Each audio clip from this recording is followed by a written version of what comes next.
Hey, what is going on, guys? Coming at you with a deck profile, and today I'll be giving you guys an updated version of my trap monsters. So starting off, we have the triple calculator. This obviously is your game ender and OTK maker of the deck, considering that when you combine the levels of this and the other trap monsters you can have on the field, you can just get to an insanely high attack power. I've had a lot of games where I've actually gotten this to over 6,000 attack, and a few games where I've actually gotten it over 8,000 attack. So you can just imagine the crazy combos you can get with this and a bunch of trap monsters on board, and just how easily you can actually OTK with those. Then we have the 2-card Cardi. It's obviously good for draw power, especially in a deck like this that mostly only special summons on your opponent's turn, and then there's a lot of turns where you're actually wanting to sit back and not really want to attack anyway, so card doesn't really get in your way that much. Then we have 2 of each hand, the 2 Fire Hand and 2 Ice Hand. Obviously good for the fact that you can pop cards on your opponent's side of the field, you can thin out the deck, you can stall out the game a little bit with these cards, and then also since they are level 4, you do have some more targets for your rank 4 plays as well. Then for the final monsters, we have the 2 Effect Veiler and 2 Max C for hand traps. Obviously Max C is really good right now since a lot of the main decks out there do like to special summon, and you can really take advantage of that with Max C by just gaining some draw power. And then Effect Veiler, of course, is good for negating those really explosive effects. Things like Castel, Tower Knight Shriver, Necroz Trishula, Synchro Trishula, Exciton Knight, things like that that can just completely blow you away. And then, of course, with playing Max C alongside it, you do have the potential to actually draw Veiler off of Max C, which can be very powerful as well. So that is it for the monsters. Now on the spells. So starting off, we have the Triple Pod Duality for some more consistency, and basically for the same reason as Card Car. The 2 Magic Planter. Obviously, there's going to be times with all the trap monsters you play and all the continuous traps you play that there's going to be a card on field that you don't really need. Say a trap monster that you don't really need on board anymore, a Dead Phoenix Chain on board, an extra Imperial Custom, things like that.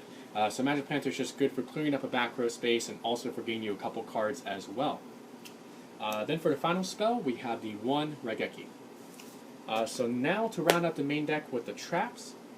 So starting off, we have definitely the MVP of the entire deck, the Free Statue Vanquish pattern. This summoned itself as a level 7 monster, 0 attack, 2500 defense. It cannot be targeted by card effects as long as you control another trap monster. And then if you summon a trap monster while this card's on the field, you can destroy 1 card on your opponent's side of the field. This is an effect that isn't once per turn and it does stack.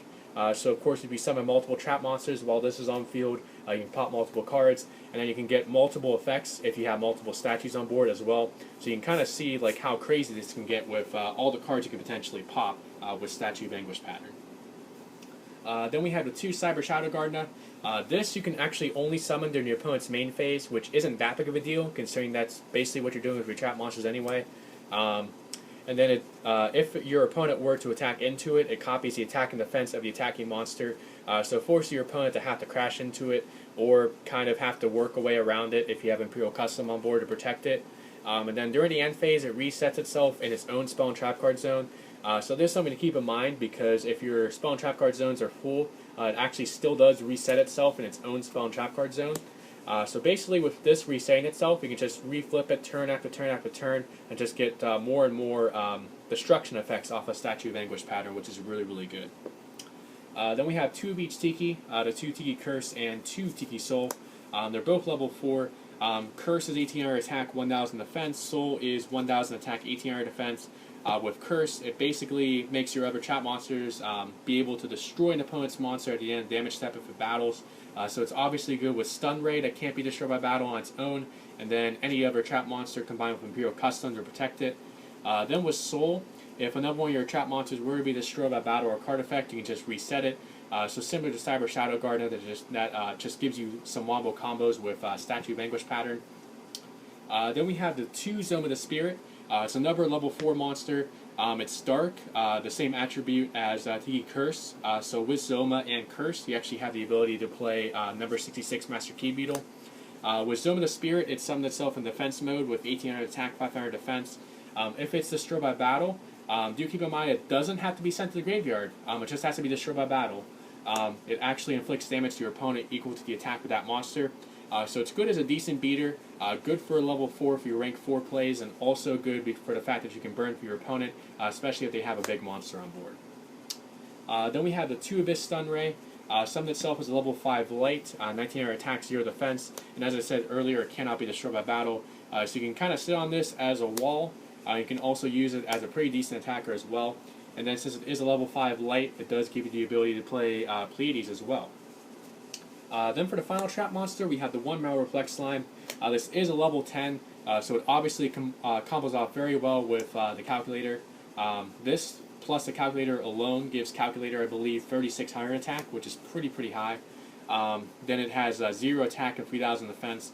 So on its own, even without the effect of not being able to be destroyed by battle, like Stun Ray has, it still can be pretty hard for a lot of decks to get over that kind of wall.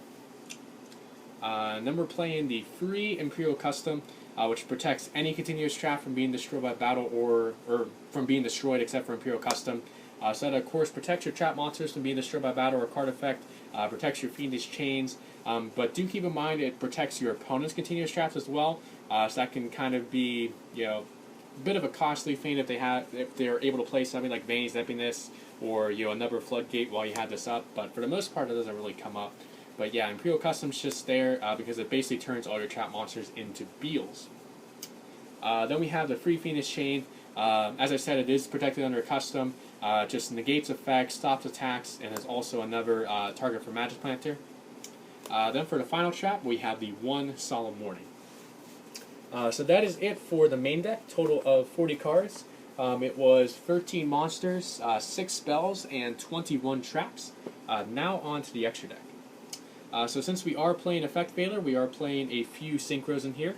For level 5, we're playing Armades. For level 6, we have HCS Psymuth. I definitely would recommend if you have Goyo Guardian or Vulcan of the Divine to play one of those two. Goyo is just a nice 2800 beater that can take your opponent's monsters.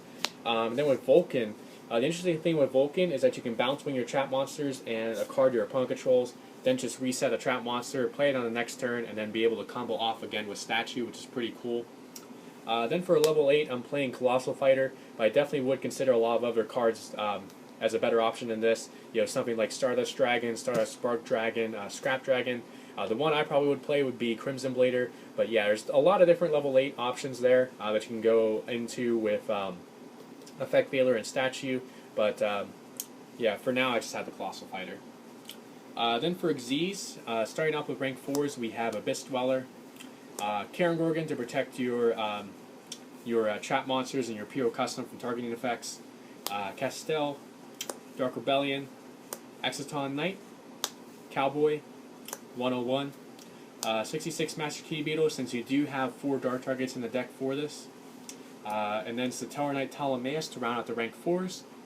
Then we have Satellar Knight Constellar Diamond, which we of course can rank up from Satellar Knight Ptolemaeus, and we can even use it during the end phase with Ptolemaeus' effect to put onto Ptolemaeus as an Xyz material, so we have 3 materials to rank up into our next rank 5, which is number 61, Volcasaurus. As I said, with Stun Ray being light, I could definitely consider playing Constellar Pleiades over this, but Volcasaurus definitely isn't a bad replacement on its own right. Then for rank 7, we have the 1 Gaia Dragon.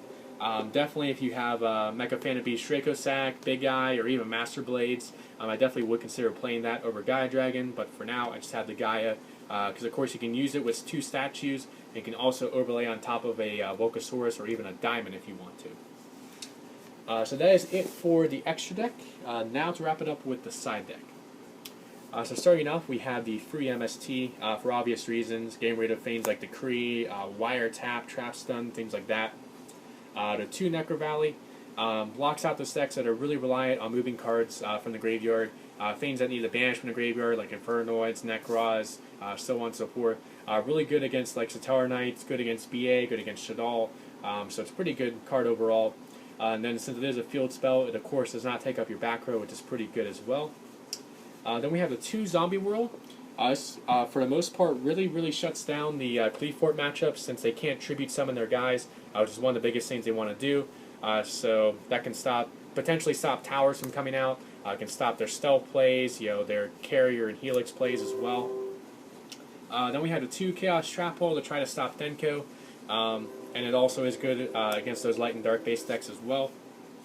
The 2 Imperial Iron Wall. This is here mostly because Necro Valley unfortunately does nothing to Spiritual Beast, so I needed a card to actually shut down Spiritual Beast.